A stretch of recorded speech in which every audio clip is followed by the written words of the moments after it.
Hey everyone, and welcome back to another Math with Mr. Oldenborg. Today we're going to be converting customary units of measure with Miss Pinella in the room. Say hi, Miss Pinella. Hi. See, I told her she was there. She's not going to do anything else, but she's here for moral support. All right, today's going to be larger than normal because while this is 3 lessons, we're going to combine it to 1. Why? Are we psychotic? A little bit. A little bit. But mostly because the main purpose here is to teach you how to convert. You're going to have tools that are going to help you, remind you, things like that. But our main focus here, and it's going to stay the same throughout converting these customary units, is the process of converting. And that's the main idea here. Make sure you're watching this before you do your homework because you're going to want this review. So, this is the mathematics reference sheet that they give you before state exams. It's free online and totally legal to have. So I'm giving it to you now. Plus, when you take a test from me and things like that, if the state says you can have it, so does Mr. Oldenborg. I like to add some things to it because I don't give you everything that you could possibly want here. If you look, they're giving you, for length, the conversion of miles to feet and miles to yards. What they're not giving you are things that you should have known for a while, like 12 inches is 1 foot, 3 feet is 1 yard, and the bonus one, just to save time, 36 inches is equal to 1 yard. Those are important to know. They expect you to have those memorized. I do too. So did your 3rd and 4th grade teacher. But mostly me. Now, other things they give you. They give you weight. 1 pound is 16 ounces. 1 ton is 2,000 pounds. This one right here, the 16 ounces, kids never really get. And you got to be careful because in capacity it has fluid ounces. You guys don't usually think about that. It's always like, oh, so many pounds, everything's pounds, pounds, pounds, right? But then you got to think about food, my favorite thing. You know, you order fish, you get 8 ounces of food. What does that mean? You're getting half a pound of fish. And it's still going to be expensive because it's fish. In class today, we talked about burgers. You know, we talked about McDonald's and their quarter pounder. How you're really not getting much meat, right? It's like all bun, just not worth it. I mean, don't get me wrong, it tastes delicious. It's terrible for you. Don't do it. But still, quarter pound for $5. Give me a break. Give me the half-pound burger. Anyway. We're not going to focus as much with this because once we get to a lot of the converting, it's pretty much length and capacity that are going to be harder. We're going to do a couple of these, but not many. Then we get to the beast, capacity. Now, you should know this pretty well because last year you did Gallon Gary or Gallon Guy or whatever you called them. All right? And we're going to take it easy with it. The biggest problem is kids try to do too much at once. We're going to do it like eating an elephant, 1 bite at a time, okay? I promise we'll get through this. Down here, you're going to see that 1 liter equals 1,000 cubic centimeters. You're not going to be using that for this lesson. That is strictly there for when we do volume in the metrics, all right? So ignore it for today. One of the main things you're looking for whenever you do a conversion is first identifying whether you have a smaller unit or a larger unit, because that's going to tell you whether or not you're multiplying or dividing. For instance, let's pretend we have eggs. So here we go. How many eggs are in a carton? 12. Right. And we have a carton. Hey, I changed that to black. It didn't change. Technology. It's wonderful. All right, so here's eggs in a carton, right? Well, if I had a conversion rate for it, I would say I have 12 eggs, and that equals 1 carton. Carton. I can't fit it because the stupid little tools are right there. So 12 eggs equal 1 carton. I know that the smaller unit are the eggs because I can fit many of these small units in 1 bigger one. So whenever you see a comparison between 2, like, 1 pound, 16 ounces. Ounces are smaller than pounds because you can put 16 in 1. 12 is a smaller unit than the 1 because you could put 12 eggs in 1 carton. 8 fluid ounces is smaller than 1 cup. 1 pint is larger than 2 cups, or it's actually equal, but pints are larger than cups. Quarts are larger than pints, but pints are smaller than quarts. Things like that. You have to take the time to identify what's the smaller unit, what's the larger unit, because that's going to help tell you whether you divide or multiply. So, step 1, a little more erasure music. Erasing, done. Takes forever to erase, Miss Pinella, so we have to add music. Yeah, she said that was good. All right, so if we're going from a smaller to a larger unit, your value should get smaller. So you'll divide. You might ask why. Well, it's because, say I have 6 eggs, right? Let's pretend 6 goes into 1 carton, right? So I have 6 eggs, and how many cartons do I need for it? Well, you know, you're going to take those 6 eggs and put them in a carton. So the 6 would become a 1. The only way to do that is to divide and make it smaller. Similarly, if I have a larger unit and I'm going to smaller, I'm going to multiply. Why? Well, I have 1 pan of brownies, but then I have to cut them up into, I don't know, whatever this comes out to be. Let's cut that tray of brownies. So now I have 12. Okay? So now I went from 1 pan to 12 brownies. Now that might be equal because 1 pan equals 12 brownies. However, I'm getting a lot more pieces. My value went up. So whichever unit you have first, if it's the smaller unit, your number's going to get smaller. If you have a larger unit first, your number's going to get larger because you're going to take something that can hold many and cut it into pieces, or over here, you're going to take a lot of small pieces and put them in something bigger so you won't see as much. It's like putting marbles in a bag. So let's do some examples because that's the best way that you're going to see things. The first thing I look at is that I have 9 feet. It's really important to keep your units here because if you just put 9, you might forget that it's not 9 inches or 9 yards, all right? We have to label things. You need to make sure that your numbers have meaning, and the only way you can do that is by using words. So we have 9 feet. And the first thing I have to do is identify if I'm going from a small unit to a large unit or a large to a small.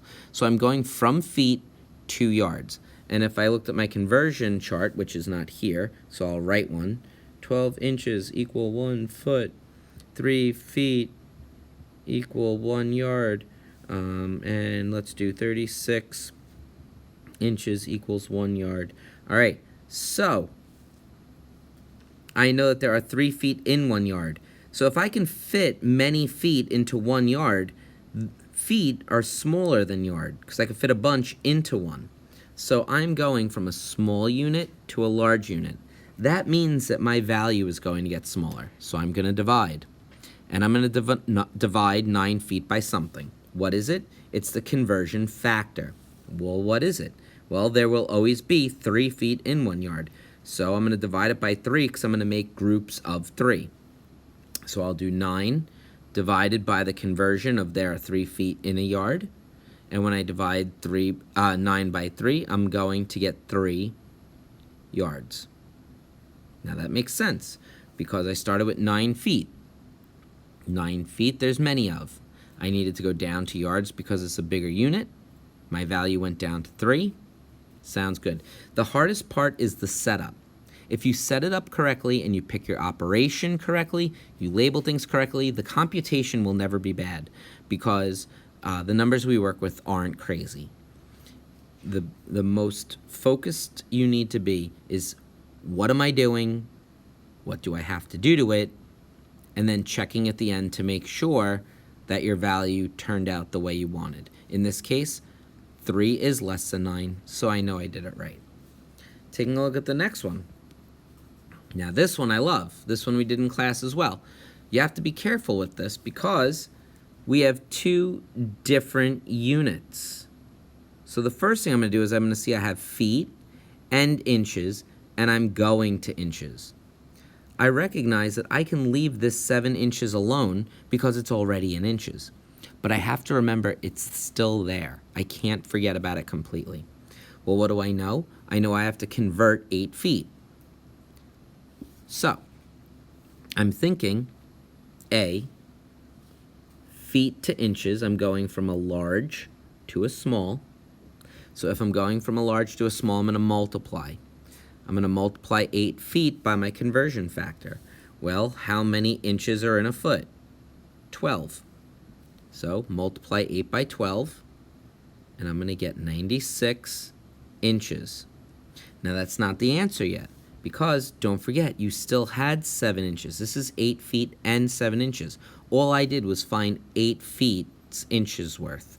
I still have those 7 inches. So let me go grab them and add them, since they're like terms, to it. And you get 103 inches.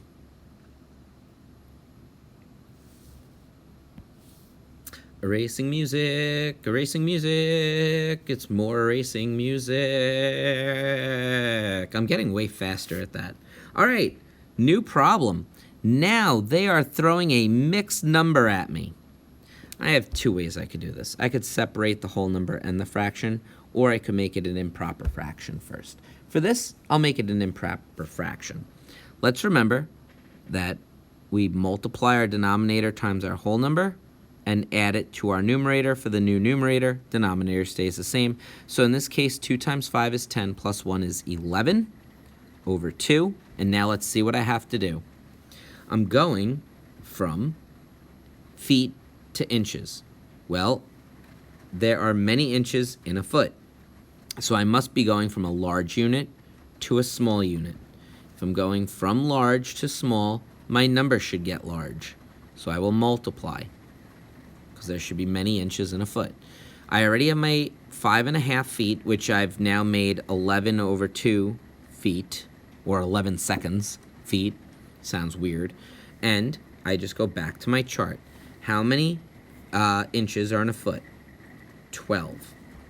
So I'll multiply this by 12 over 1, because it's 12 wholes. Now, because I don't like working with big numbers and I don't want to do 11 times 12, I see that I can cross simplify. 2 and 12 share a common factor of 2. I'll divide both by 2. 2 goes into 2 once. 2 goes into 12 6 times. Then I can multiply across. 6 times 11 is 66. 1 times 1 is 1. So I have 66 inches. If you didn't, you would have had to multiply 11 times 12, gotten like, I don't know, I think it's like 132, if I'm doing it on the top of my head, and then divide that by 2. That sound about right, Miss Pinella? Oh, sounds good? Sounds good. All right. No erasing music. All right, now we have 288 inches going to yards. Now, what's cool about this, and why did I stick it here? Double conversion. That's right. Fun, fun, fun. Inches to yards. Oh, well, I guess I could just do a single conversion. You know what? I'm going to do both because I care. All right, so let's do it as the single first. We have 288 inches. I'm going from inches to yards. There are many inches in a yard, so I'm going from a small to a large number. That means I will divide. What will I divide by? Well, I have a conversion factor. I already know that there are 36 inches in 1 yard, so I can divide by 36. When I go to do that, I notice, hey, I got to do a little work, don't I? Yeah, I got to do a lot of work. All right. Well, 36 doesn't go into 2, does it? Nope, not at all. So what I'm going to have to do is make sure I'm paying attention to my place value. 36 won't go into 2, so I can't go into the hundreds. 36 can't fit into 28, so I can't put anything in the tens, which leaves me to the ones. Now I can guesstimate. So I know 36 times 10 is 360, but that's way too big. And then 9 is still not going to get me close to 200. It's not even going to get me close to under 300. So what I'll do is I think 8 is a good number to try. So I will take 8 and multiply it by 36. 8 times 6 is 48. Put down the 8. Bring over the 4 into the tens. 3 times 8 is 24, plus 4 is 28. And will you look at that? They were nice enough to make that go in beautifully for me. So I know that this is going to be 8 yards. Now I'm also going to go solve this using a two-step method, because some of you might be like, oh, I can't divide by 36, and I don't blame you. It's not the easiest. I mean, don't get me wrong. We did it in class this year, and you should be able to do it. However, sometimes it's a little hard. Thank you very much, Miss Pinella. She's taking you guys to lunch for me and wrote it on a note for me because she didn't want to interrupt because she's so awesome. But I'm going to tell you about it anyway because I was erasing. Thank you, Miss Pinella. You're the best. All right. So I can also do this in 2 steps. Again, I had 288 inches, and I know that I'm going to be dividing because I'm going to go from a smaller unit to a larger. Let's do it in steps, though.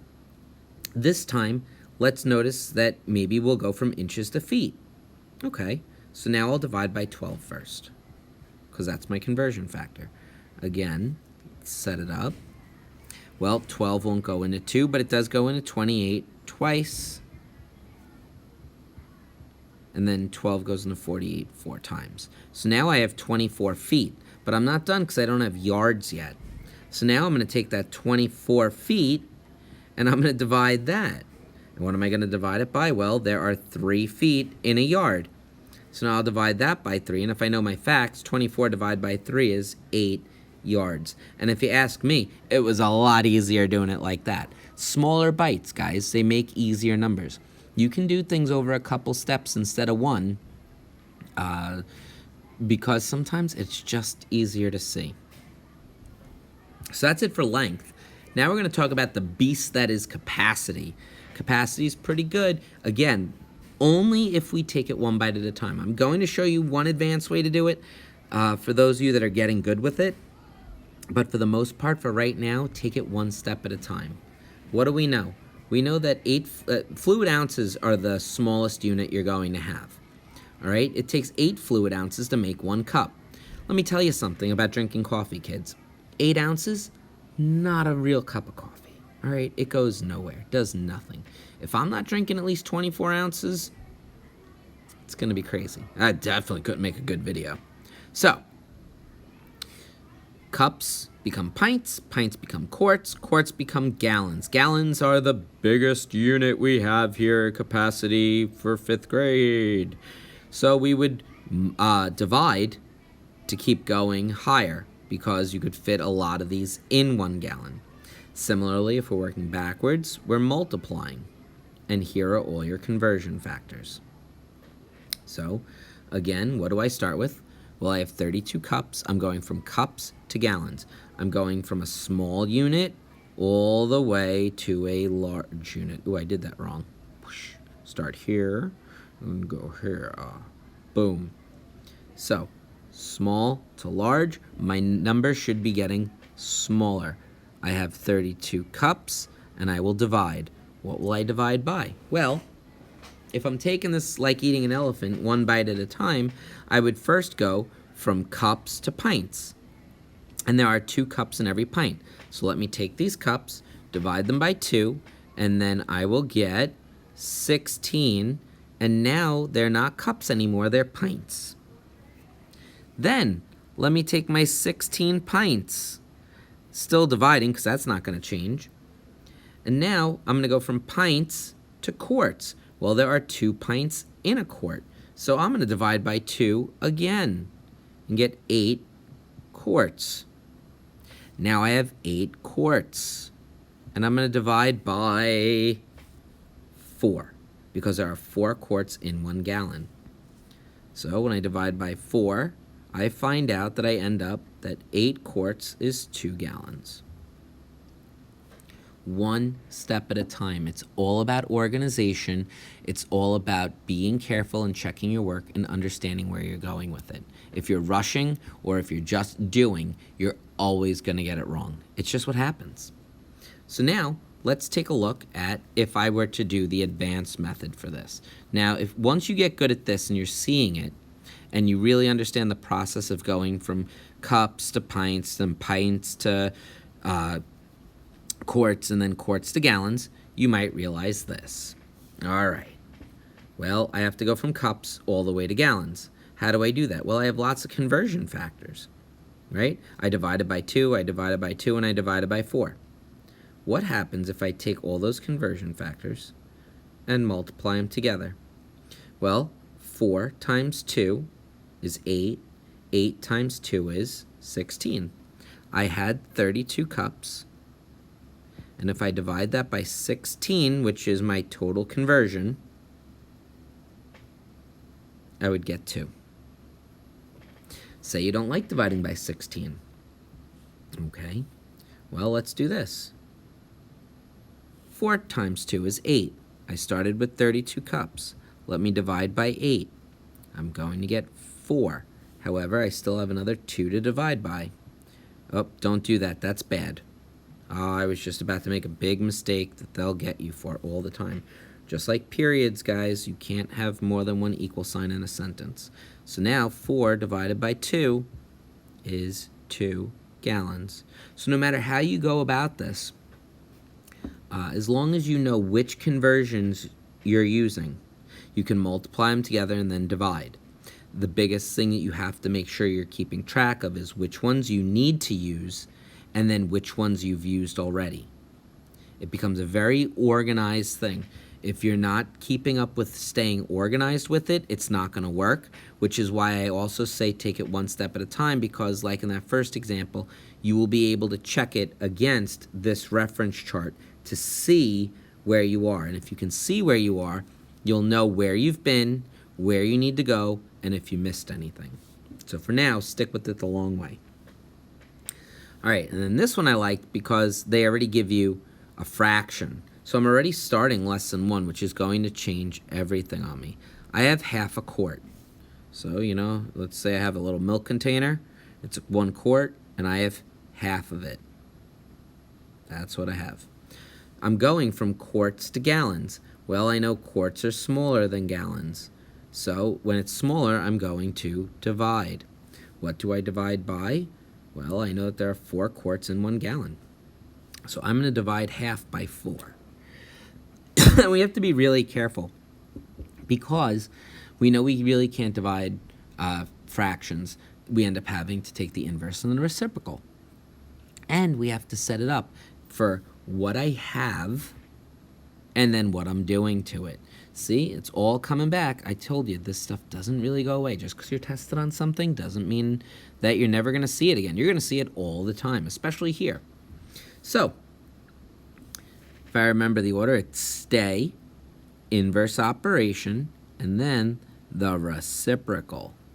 And since I know that the value is supposed to go down, this makes sense because I get 1/8. 1/8 is less than 1/2, so I know I did this right. If I hadn't, and I just did 1/2 times 4, I would have gotten 2.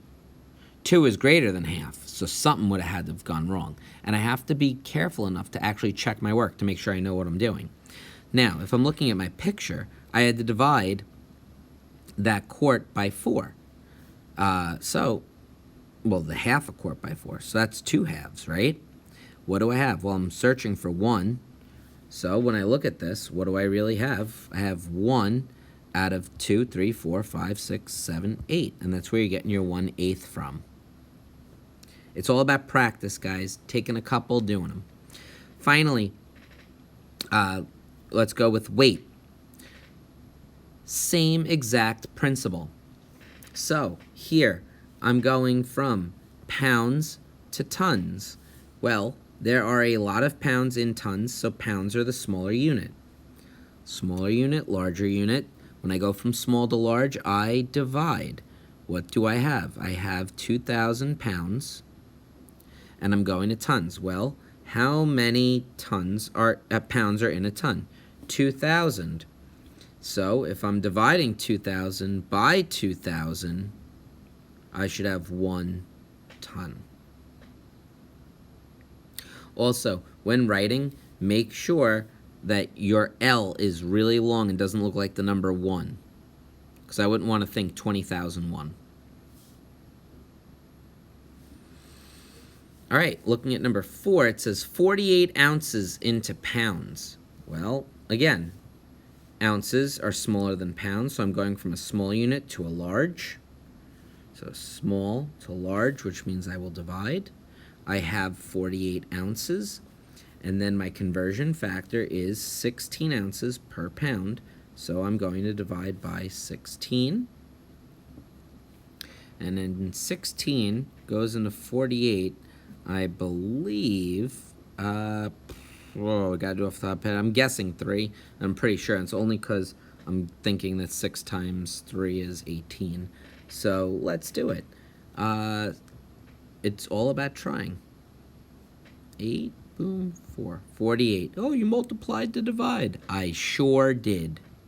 So it's 3 pounds.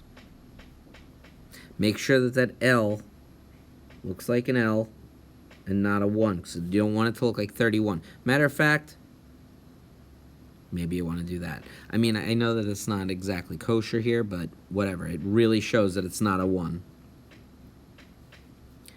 All right, 6,500 pounds. Looks like we're going to get a fraction. Equals how many tons? Again, why do they keep doing small to large? Why don't they change it up a little bit? Small unit to large unit.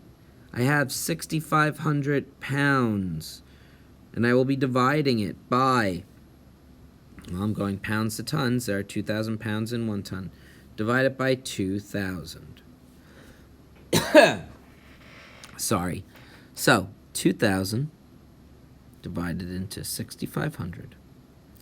What do I know? I know 2,000 won't fit into 6, it won't fit into 65, or 650. But it will fit into 6,000. How many times? Well, 2 times 3 is 6, so that will give me 6,000 with 500 left over. Now I have options. I can continue this as a decimal, or I can make a fraction. I like fractions because I could be done. And it doesn't say lowest terms, so I'm just going to write remainder 500. So I have 3 wholes and 500 over 2,000 tons. And then I'm done. That's right. If it doesn't say simplest form, you can put that as your answer. All right? You could also simplify it, divide it by 10, divide it by 100. So you could say 3 and 5/20ths. And then, when you have 5/20ths, you should know that 5 goes into 24 times, right? So I could change 5/20ths to 5 divided by 5, which is 1, and 20 divided by 5, which is 4, and get 3 1/4 tons. And finally today, let's talk about one where I have a larger unit going to a smaller. Just got to get my little erasure music on. Erasing faster. Too much writing. Not a quick erase button that won't get rid of pictures. All right. I have half a pound. It's like how I order my meat at the deli, half a pound at a time. You don't want to get a full pound or something. If you don't use it fast enough, it gets a little gross. Now, I'm going from a large unit to a small unit, so I will multiply. Then I just have to say, all right, what's my conversion factor? Well, there are 16 ounces in a pound, so I will multiply half by 16. Half times 16 over 1, because it's 16 wholes, is 16 over 2. 2 goes into 16 8 times, so half a pound is 8 ounces. And that makes sense, because you're literally taking half of 16. 16 divided by 2, 8. Please remember, take the extra time to focus on setting it up, thinking about what you're doing. The doing part's not hard. Computation isn't too bad. Understanding how you have to compute, what operation you need to do, what conversion factors you need. That's where all the effort needs to be in this problem. Okay? Please, I know it was a little longer. I hope you stayed through it. This is a big lesson. Study it, look at your chart, use your chart. There's a reason we give it to you. You don't have to have it all memorized.